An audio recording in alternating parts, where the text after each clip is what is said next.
بسم اللہ الرحمن الرحیم۔ السلام علیکم دوستو، تو معلومات ٹی وی میں ایک نئی ویڈیو کے ساتھ حاضر ہوں۔ آج کی ویڈیو میں آپ کو یہ بتاؤں گا کہ نماز کے جو مختلف اوقات ہیں، یعنی فجر کا وقت، ظہر کا وقت، عصر کا وقت، مغرب کا وقت اور عشاء کا وقت، ان اوقات میں نماز کیوں فرض کی گئی ہے یا ان اوقات میں مسلمان نماز کیوں پڑھتے ہیں، اس کے بارے میں سائنس اور جدید تحقیق کیا کہتی ہے، یہ تمام باتیں آج میں آپ کو اس ویڈیو میں بتاؤں گا۔ ویڈیو آخر تک دیکھیے۔ ویڈیو شروع کرنے سے پہلے آپ سے گزارش ہے کہ آپ ہمارا چینل سبسکرائب کر لیں اور سبسکرائب کے بٹن کے ساتھ گھنٹی کے نشان پر کلک کریں تاکہ آپ کو ہماری نئی آنے والی ویڈیو کے متعلق نوٹیفیکیشن ملتا رہے۔ فجر کا وقت اور جدید تحقیق۔ نماز فجر اس وقت ہوتی ہے جب رات ڈوبنے کو ہوتی ہے اور اس وقت آدمی رات کے سکون اور آرام کے بعد اٹھتا ہے۔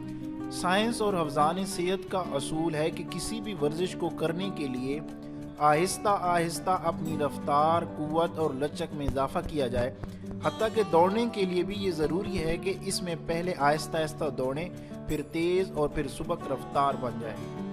صبح کی نماز کا بنیادی مقصد انسان کو طہارت اور صفائی کی طرف مائل کرنا ہے۔ بیکٹیریا کی ایک قسم رات سوتے وقت منہ میں پیدا ہو جاتی ہے۔ اگر وہ غذا، لعاب یا پانی کے ذریعے اندر چلی جائے تو معدے کی سوزش اور آنتوں کے ورم اور السر کے خطرات بڑھ جاتے ہیں۔ تو ہم کہہ سکتے ہیں کہ یہ تمام فوائد ہمیں فجر کی نماز ادا کرنے سے حاصل ہوتے ہیں۔ ظہر کا وقت اور جدید تحقیق۔ سورج کی تمازت ختم ہو کر جو زوال سے شروع ہوتی ہے، زمین کے اندر سے گیس خارج ہوتی ہے۔ یہ گیس اس قدر زہریلی ہوتی ہے کہ اگر آدمی کے اوپر اثر انداز ہو جائے تو وہ قسم قسم کی بیماریوں میں مبتلا کر دیتی ہے۔ دماغی نظام اس قدر درہم برہم ہو جاتا ہے کہ آدمی پاگل پن کا گمان کرنے لگتا ہے۔ جب کوئی بندہ ذہنی طور پر عبادت میں مشغول ہو جاتا ہے تو اسے نماز کی نورانی لہریں اس خطرناک گیس سے محفوظ رکھتی ہیں۔ اب نورانی لہروں سے یہ زہریلی گیس بے اثر ہو جاتی ہے۔ تو ہم کہہ سکتے ہیں کہ اس قسم کی زہریلی گیسوں سے جو ظہر کا وقت ہے، اس وقت میں نماز ادا کرنے سے ہم ان زہریلی گیسوں کے اثرات سے بچ سکتے ہیں۔ اسی طرح جو عصر کا وقت ہے، زمین دو طرح سے چل رہی ہے، ایک گردش محوری اور دوسری طولانی۔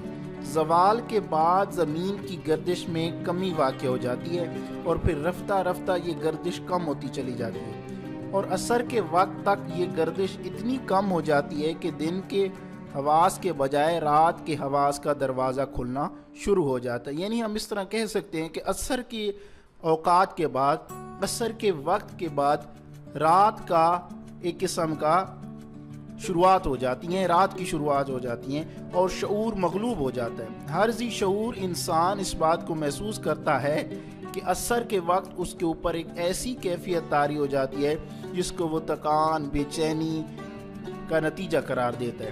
عصر کی نماز شعور کو اس حد تک مزمل کر دیتی ہے جس سے دماغ پر خراب اثرات مرتب ہوتے ہیں۔ وضو اور عصر کی نماز قائم کرنے والے بندے کے شعور میں اتنی طاقت آ جاتی ہے کہ وہ لاشعوری نظام کو آسانی کے ساتھ قبول کر لیتا ہے اور اپنی روح سے قریب ہو جاتا ہے۔ دماغ روحانی تحریکات قبول کرنے کے لیے بھی تیار ہو جاتا ہے۔ اس کے بعد آتا ہے مغرب کا وقت۔ اب ہم یہ دیکھتے ہیں کہ مغرب کے وقت کے بارے میں جدید تحقیق یا جدید سائنس کیا کہتی ہے۔ آدمی بالفعل اس بات کا شکر ادا کرتا ہے کہ اسے اللہ تعالیٰ نے رزق عطا فرمایا اور ایسا گھر اور بہترین رفیق حیات عطا کی جس نے اس کی اور اس کے بچوں کی غذائی ضروریات پوری کی۔ شکر کے جذبات سے وہ مسرور اور خوش و خرم اور پرکیف ہو جاتا ہے۔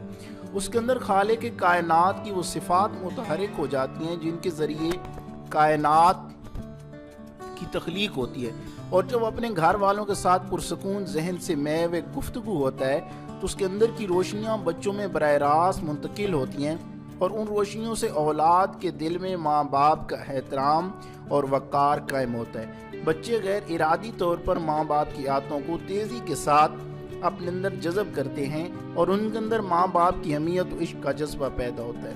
مختصر یہ کہ مغرب کی نماز صحیح طور پر اور پابندی کے ساتھ ادا کرنے والے بندے کی اولاد بہت سعادت مند ہوتی ہے اور ماں باپ کی خدمت کرتا ہے۔ اور اسی طرح ضروری نہیں ہے، یہ تمام لوگوں کے لیے، خواہ وہ شادی شدہ ہیں یا شادی شدہ نہیں ہیں، ان کے اندر اس طرح کی تبدیلیاں رونما ہوتی ہیں۔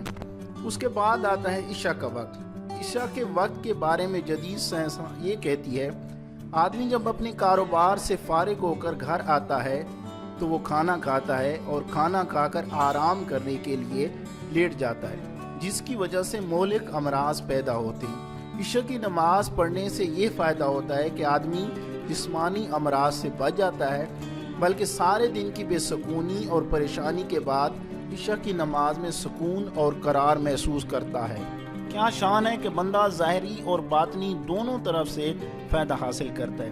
موجودہ جدید سائنسی تحقیق نے بھی اس بات کو تسلیم کیا ہے، مگر افسوس لوگ پھر بھی نماز سے غافل ہیں۔